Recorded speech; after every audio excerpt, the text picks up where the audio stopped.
The great world war, प्रथम विश्व युद्ध। दोस्तों, जिसे ग्लोबल वार के नाम से भी जाना जाता है, यह इतिहास में सबसे घातक संघर्षों में से एक था, जिसमें करोड़ों लोगों की जानें गई।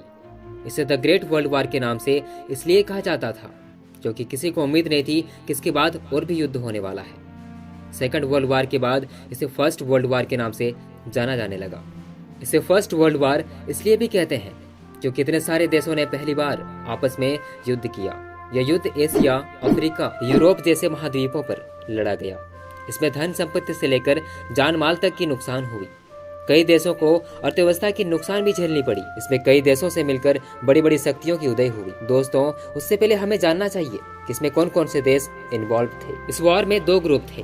पहला था एलाइड पावर, दूसरा था सेंट्रल पावर। एलाइड पावर में आते थे रसिया, फ्रांस, ब्रिटेन, यूएसए और जापान। और सेंट्रल पावर में आते थे Austro Hungarian empire, Germany, Ottoman empire, जो आज के मॉडर्न देश टर्की है। दोस्तों, ये तो हुई देशों की बात, लेकिन जो सबसे बड़ा मुद्दा है कि आखिर ये वार क्यों हुआ, आखिर कैसे छिड़ी इतनी बड़ी जंग, वो कौन सा कारण था जिसने करोड़ों लोगों की जान ले ली। प्रथम विश्व युद्ध किसी एक घटना के कारण तो नहीं हुआ था।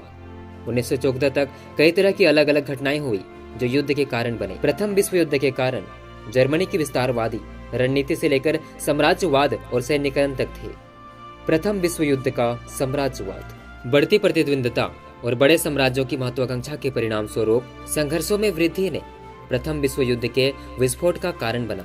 दोस्तों, ब्रिटेन ने जिस तरह से 200 साल तक हमारे भारत पर अपना साम्राज्य खड़ा किया, ये सिर्फ हमारे भारत पर ही नहीं बल्कि ब्रिटिशों ने कई अन्य देशों पर अपनी कॉलोनीज बनाई थी।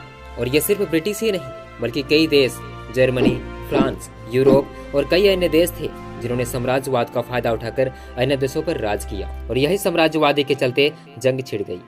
आसान शब्दों में कहें तो साम्राज्यवाद का मतलब कोई एक देश दूसरे देशों पर अपना उपनिवेश करता है, यानी दूसरे देशों में अपना व्यापार चलाकर उससे धन कमाता है। और ये तो स्वाभाविक है, जब कोई एक देश किसी देश पर अपना साम्राज्य खड़ा करता है तो बाकी देशों को तो हिंसा होगी ही। और वो भी चाहते थे कि हम भी इस देश पर राज करें, अपना साम्राज्य खड़ा करें। और इसी कारण से शुरू हुआ एक महायुद्ध। दूसरा कारण कूटनीतिज्ञ संधि प्रणाली। यूरोप के विभिन्न राष्ट्रों ने आपसी रक्षा के लिए गठजोड़ किया।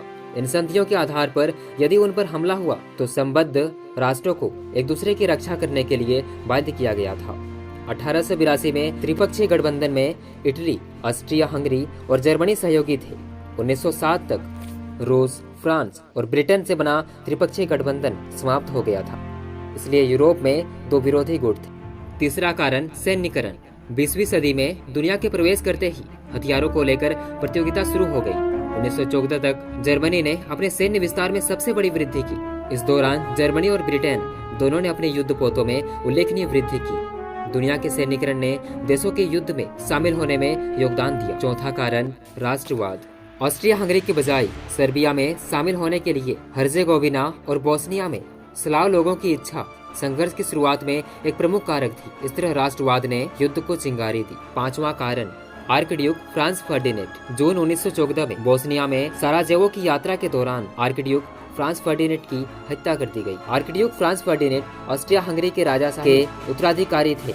उसकी हत्या एक सर्बियाई ने की, जिसका मानना था कि ऑस्ट्रिया के बजाय सर्बिया को बोस्निया पर शासन करना चाहिए। ऑस्ट्रिया हंगरी ने औपचारिक रूप से युद्ध की घोषणा की और ब्रिटेन की ओर से 8 लाख भारतीय सैनिकों ने हिस्सा लिया था, जिसमें करीब 48,000 सैनिक मारे गए और 65,000 के लगभग घायल हुए। दोस्तों, ये जानकारी आपको कैसी लगी आप हमें कमेंट में बता सकते हैं। और इसके अगले पार्ट में हम जानेंगे युद्ध के परिणाम, आर्थिक प्रभाव, राजनीतिक परिणाम और सामाजिक प्रभाव।